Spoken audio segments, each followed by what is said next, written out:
Okay, we're up to class number 3 now, and we've had quite a bit of instruction on correct alignment, your pre-shot routine, all that. You know, that helps us laser into our target. And then last time we focused on the actual stroke. And I'll give a little bit of review on that as we progress today. But also I'd like to cover some things that we haven't talked about to this point. You'll notice that I put on my glove today, okay? How many of you have a glove? I see 1, 2 people. All right, what's the advantage of wearing a glove? Right. Yeah. And a lot of us have, you know, we get under pressure or our hands might perspire a little bit and that kind of thing. I've never worn a glove until just recently. Oh. But I've been watching a lot of YouTube, and almost every professional player now wears a glove, even though they use carbon fiber. Yeah. And carbon fiber is so smooth and slick that you almost don't have to worry about maintaining it. All you have to do is wipe it down. Now, does anybody have a carbon fiber? Okay, yeah. And that's probably the future of pool. Okay. I don't use carbon fiber because I don't like the sound when you hit a cue ball with it. It kind of feels a little bit pingy or vibrating, or I can't even describe it. But I like wood because I feel like I have a better sense of feel for speed and locating the cue ball where I need to. But they're both fine. You know, Martha, it's not going to hurt Martha's game at all, I'm sure. It was free. Yeah. Now, we did talk a little bit about chalking, and I want to just re-emphasize that a little bit. You know, I watch chalk, I watch a lot of other league players. They're almost in a habit of chalking almost after every shot. And now they've got this newfangled chalk that costs like $30 a piece. And the deal is that they're marketing that chalk by saying, well, you only have to chalk so many times. All right, have you heard of that? That's what it is, right? Yeah. Okay. 6-sider. I paid $30 for that one cube. That's 2 years old. Oh. Worth it if it lasts that long. It's worth it, I guess. But when I got it, I was sure shocked. I opened the package from Amazon. I got 1 piece of chalk, $30. But I want this Masters. And this is the chalk that they have at Barefoot Bob. It's called Master Chalk. It's really all you need. This chalk is fine. In fact, the #1 player on the planet, Shane Van Boning, professional player, still uses Master Chalk. And it's part of his routine to actually chalk between shots. So really, that when you say the chalk, this kind of chalk doesn't require chalk, it kind of throws you off a little bit. Because most of us, like Chuck and I, are just kind of used to that. But anyway, Master Chalk is fine, unless you're willing to spend a lot of money. Now, when you do chalk, again, not too much. You'll notice that when the pros do it, they'll hold the chalk about 45 degrees. Notice go right around the circumference of the tip like that. They don't chalk straight on the middle of the tip. They just want to go around. Because when you're hitting a ball, the only time, if you hit dead center, you don't need any chalk on the tip at all. But when you're hitting it up high or low or English to either side, that tip's going to slide right off without the chalk. And that's why you use it. Now, next time I'm going to tell you a little bit about English, and it'll become real important.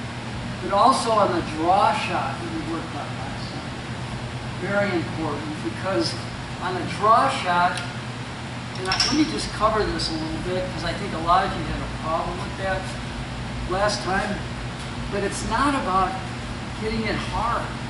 It's about stroking. There's a big difference between hitting and stroking.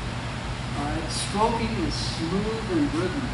In other words, you're allowing the cue to release through the cue ball. But to get the ball to spin backwards and come back, you absolutely, the Q-tip not only has to accelerate through, but it has to stay low all the way through the ball. And after a while, when you learn how to draw the cue ball back, it becomes almost effortless, and you're surprised about how quickly it'll come back. Like, let's say, for example, I have the 9 there, and I want to draw back for position on the 8. But I'll definitely want to chalk. Just go around once like that. 3-shot routine. Breathe and relax. See the cue ball come into this point. Find the center. Draw the line all the way back. Right toe. Swing down. A couple of nice warm-ups. What I want you to notice is how low I'm That's hitting. what I was looking at. I want you to notice how low I'm hitting it.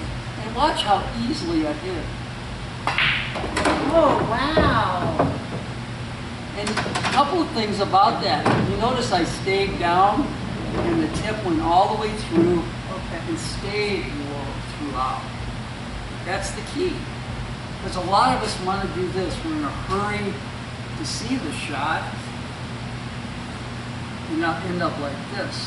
Even before the cue gets through, we're already lifting up. Just one more time, just to review. I wasn't hitting it low enough. I couldn't get it to come back, that's fine. All right, breathe. See, visualize where you want it.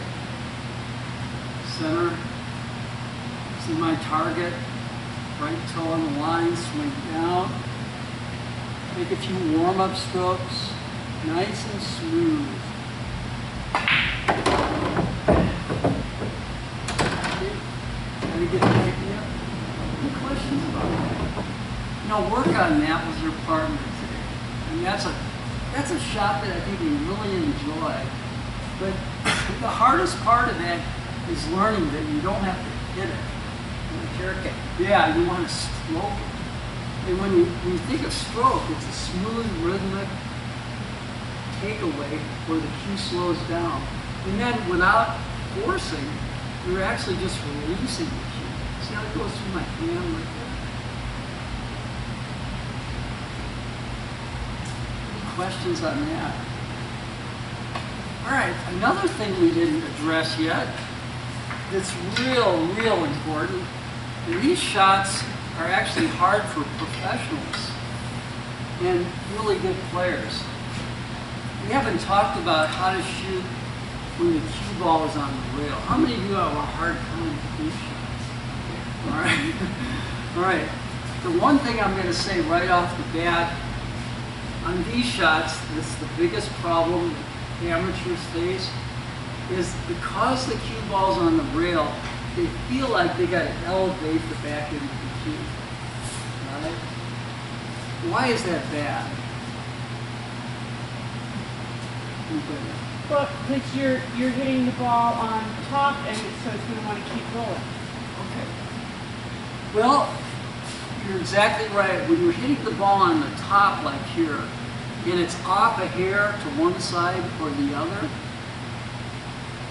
that cue ball is going to take on a curve or a spin. We call that a masse. And that's why when people elevate the back end of their cue, number one, you can't see as close where you're hitting it. But if, look, it's rounded up here. If I'm off just an 1/8 of an inch or a 1/16 of an inch, it's going to curve. Okay? So, when the cue ball is on the rail, you absolutely want to keep the cue not perfectly level, but you want to follow the contour of the rail. Notice how it goes slightly down like that? So, let's look at the shot. I see my aim point right there, the contact point, aim point right there. Come back here, do my entire pre-shot routine.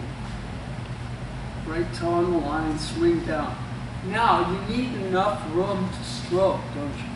You don't want to get all clumped up with the cue ball like this.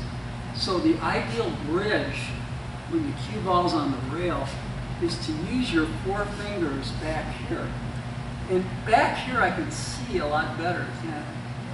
But if I'm too close with my hand here, and I'm jacked up, I can't see squat, can I?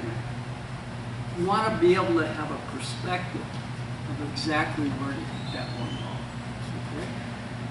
And this is a good shot to practice today.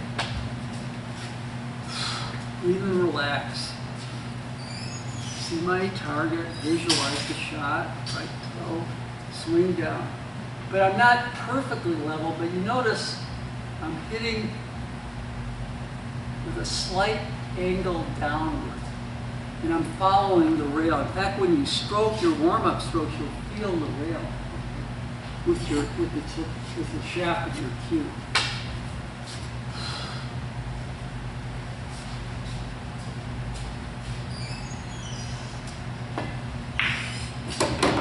And just go straight through. And don't let that cue come up in the air too high. It came up a little bit on that. I have a problem with that too, just like everybody else. But work on that. And you never want to ever hit these too hard when you're on the rail like that. And you absolutely have to chalk. And why is it so important to chalk on these shots? Because you're hitting the top of the ball. And it's so easy to slip off. One more time. See my aim point, contact point. Come back, keep your eye on it. Breathe. Right toe in the line, swing down. You notice I'm keeping my eye focused on it all the way through. And then I start taking my warm-up strokes.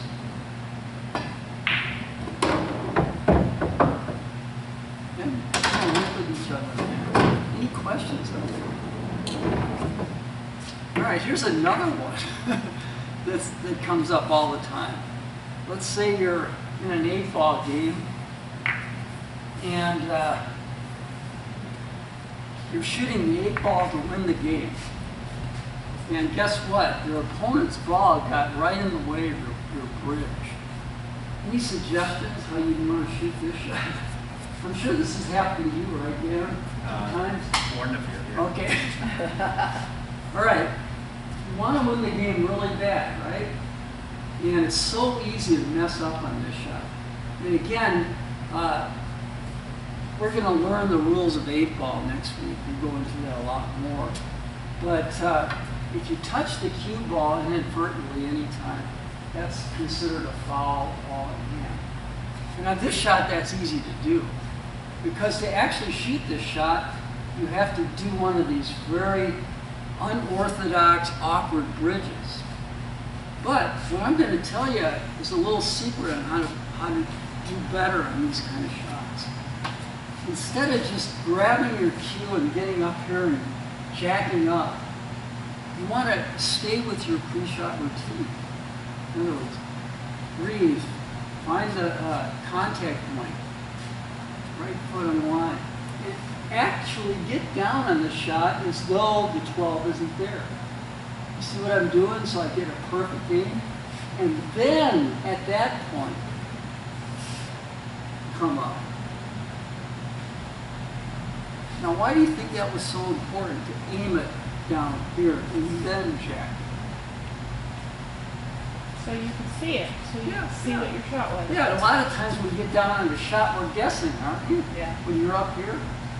But if you do it, your whole pre-shot routine, toe, swing down, knuckle. It is awkward, and we all have challenges with that because our bodies are all different, our hands are different, and so forth. Swing back up. Nice warm-up strokes. All right, any questions? Yeah, go ahead. So I do a shot like that. Yeah, And it's right on top of normal high. yeah. You notice that your hand didn't move back here. And what I usually do is I feel like I have more control of the shoe if I get up. That's absolutely If I correct. choke up on it. Because you're jacked up, you absolutely have to move your hand down the butt end cue. Thanks for bringing that up because that's important too. Yeah. And a lot of times this will happen. It'll be, and here's another bridge that you might consider. Let's say that you're maybe 1.5 inches away from the rail like this. And you have to stop the cue ball. Now I could hit it real soft, couldn't I?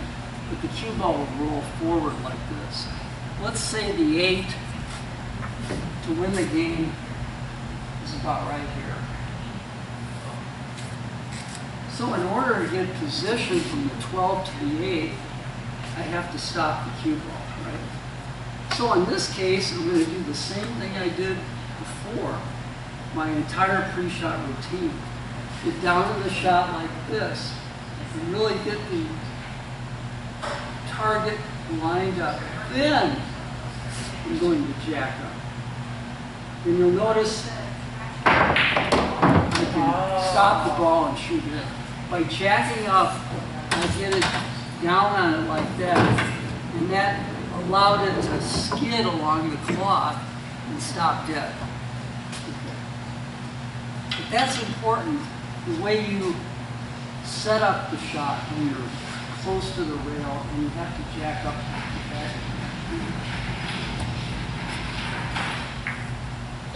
All right.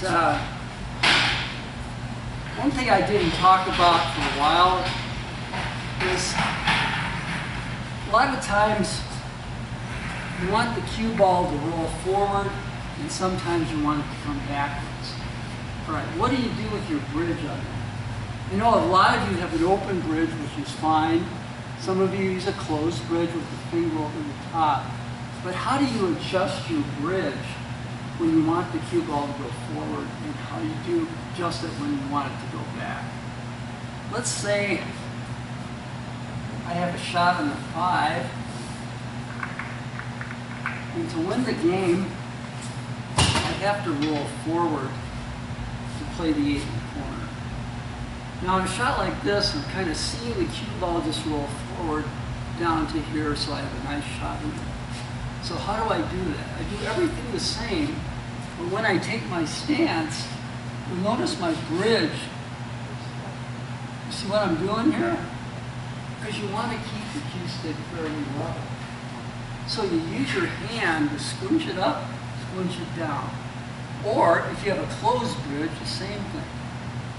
See how my fingers change? On these shots, I usually use an open bridge. So I do it like this. I just raise it up just slightly.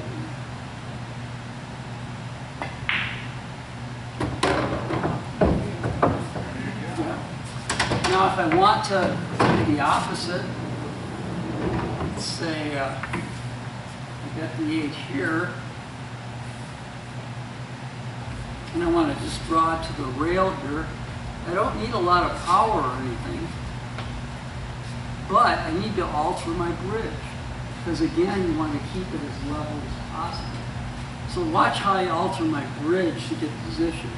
That's normal, about right there. But when I draw, I'm going to go down like that. That allows the Q-tip to stay low throughout the stroke. So you don't have to hit it that hard. And again, practice that, just letting the cue do the work. Don't try to muscle it. Muscling a draw shot is a recipe for failure. Watch how smooth and gentle. And again, I'm going to lower everything down to here, nice and smooth. And you notice how that Q-tip is staying down. Have some fun with that, work with your partner. You make it look so easy. Oh, well, I've been playing 60 years, so that does help. All right. There's a couple of drills I want to show you real quick. And we'll use the side pocket today. That might be interesting. And this is going to be interactive, so I'm going to ask you some questions about these, okay? I'm going to use these, by the way, these white reinforcers are great if you want to set up the same shots and practice different shots like draw shots, follow shots, or whatever. But I'm going to play the 4 in the side pocket, and I'm going to put an object ball in different places. And you're going to help me figure out how I can make the cue ball pocket the object ball and hit this ball. So we'll put it right in that center diamond to start. Okay. Now, in order for my cue ball to run right into that 10, in other words, this is a big part of the game, controlling the cue ball, right? How would I make it hit the 4?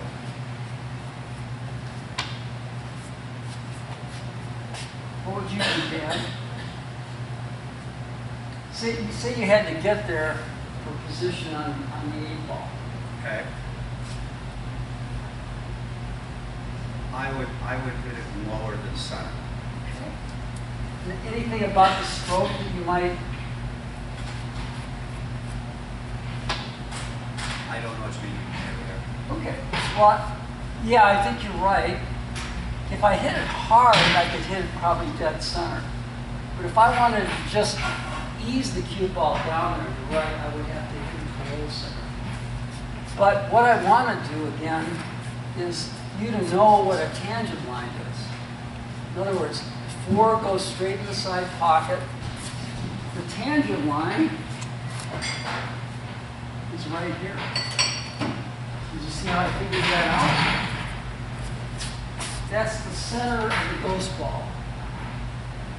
In other words, if I hit a stop shot or a stun shot here, it'll take a perfect 90-degree angle. So Dan's right, I need a little bit of low. Doesn't low pull it back? Well, I said a little bit of low because I don't want it to turn over before it gets to the floor. In other words, I'll show you what I mean. A whole routine.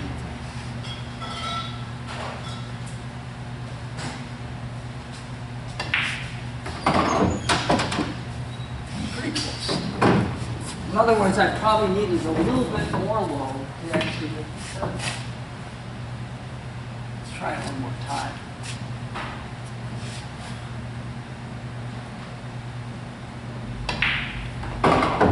Got each side going. Anyway, to get the idea, let's do a different one. Let's say the 10 is right there. How would I make the cue ball go forward and hit the 10? A little bit on top of the thing. Yeah. I'm going to raise my bridge slightly and hit a high ball. Come pretty close. And if I would have hit that a little harder, I probably would have hit the ball. Peter, what makes the difference? I'm confused. Okay. You shot just below center before. The one I had below center was sliding right there. And Okay. it came at a, like if you follow the tangent line Okay. straight down. Okay. The other one was rolling forward. So it hit here, took the tangent, and then that forward roll kicked in and made it go forward. Oh, okay. Now, if we look at the other one here, this one I would actually have to use some pretty good backspin to hit the 10. So this time I would go a little further below center. Oh, Kind of get the idea? yeah. See that backspin started here and then it kicked in and brought the cue ball back. And that's how you learn to control the cue ball.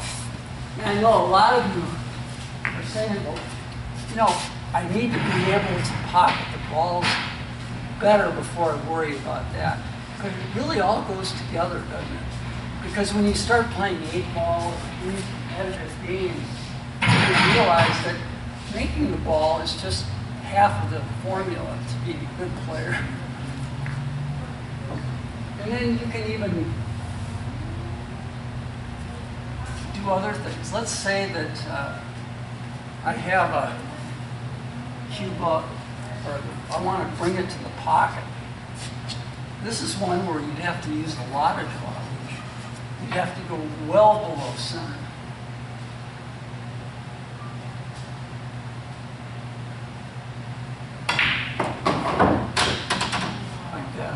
And see, you learn to adjust it.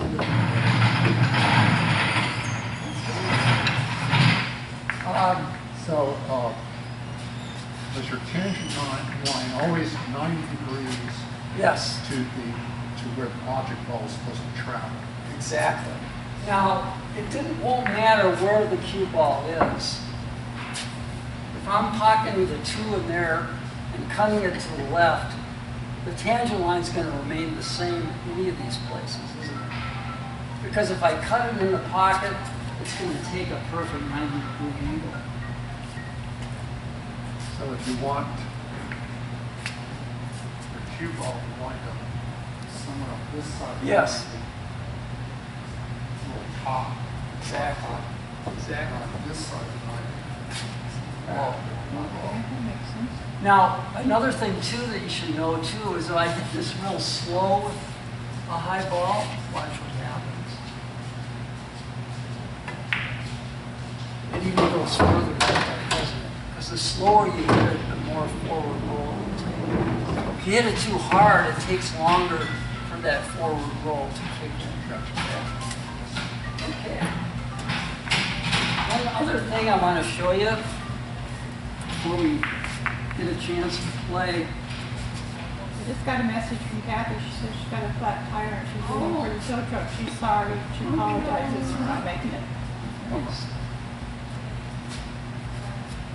All right, I wanted to set up this shot in review a little bit. But if I hit the 3 ball with a rolling ball, nice and easy, where do you think it'll hit on this rail? In other words, I just roll the cue ball forward. Well, let's see. Let's see where it goes.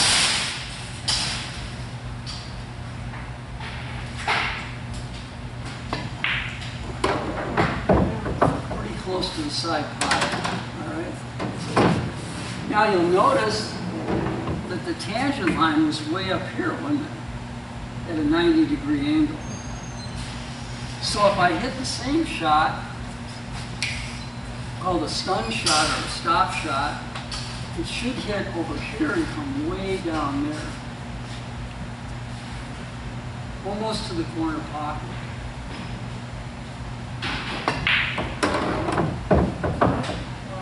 But the one thing I want you to notice is one was a rolling ball, one was a stop shot.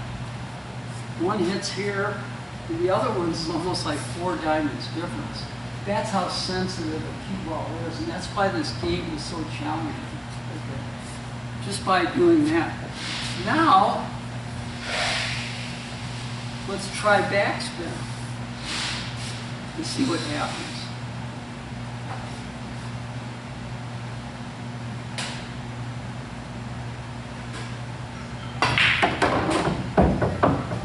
See, somewhere in the middle of the table. So, just by using the center of the cue ball, you can almost move the cue ball anywhere on the table. You don't need all that fancy right and left English that everybody tells you that you need. Okay? I always tell them just let the cue ball take care of itself. Yeah. Anyway, I just wanted to cover that because I think sometimes we're in too much in a hurry. But I will talk about English next week to give you an idea of what that's all about. All right, one drill that you can have some fun with, I call it the L drill. We'll start at, for those of you that are more in the beginner mode, we'll just use 3 balls.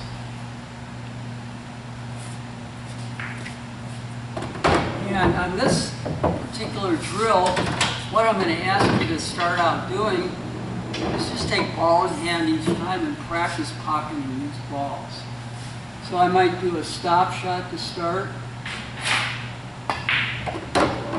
And then I'll take ball in hand again. And then I'll practice pocketing some cut shots.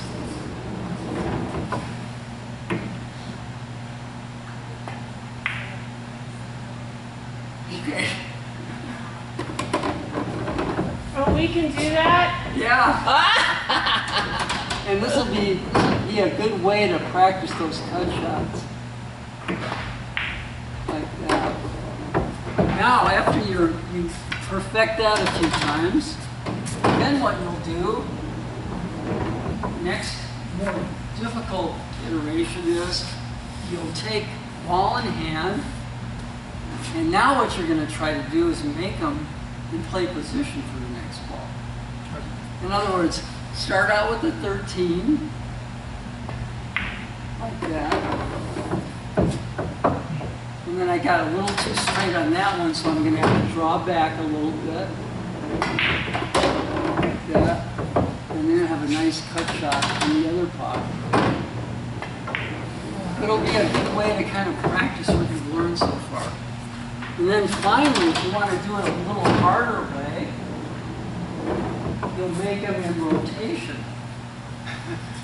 So on this one, I got to make the 7 first, then the 10, then the 13. So a lot of different ways I could do it, but it's kind of fun to challenge yourself and practice these.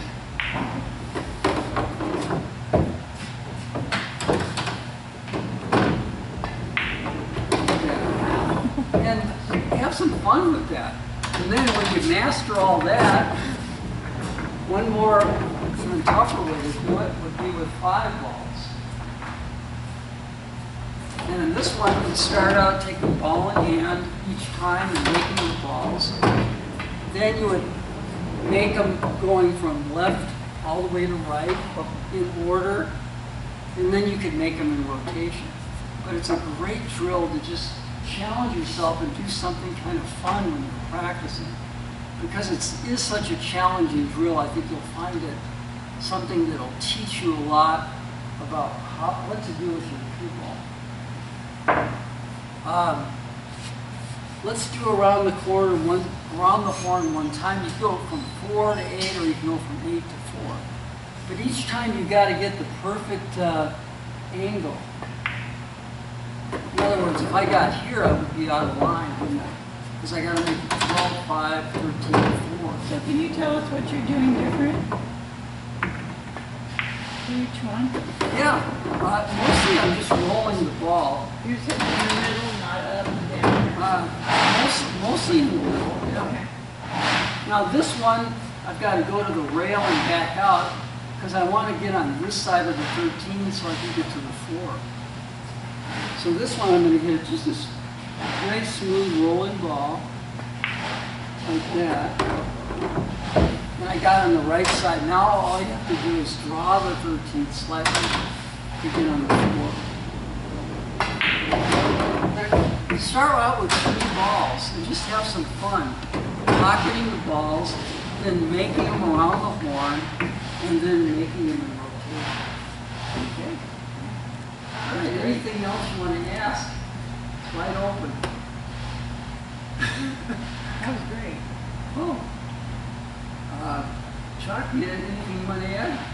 Just shooting over balls instead of off the rail, but shooting over balls. Yeah.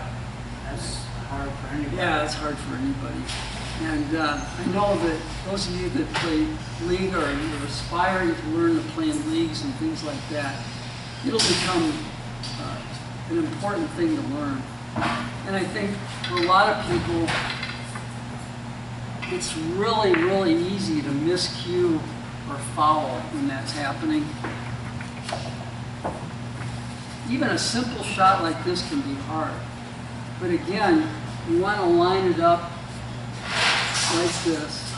And then as you got it perfectly in line like this, then raise the 15. And that should help you a lot. All right, grab a partner. Chuck and I will be coming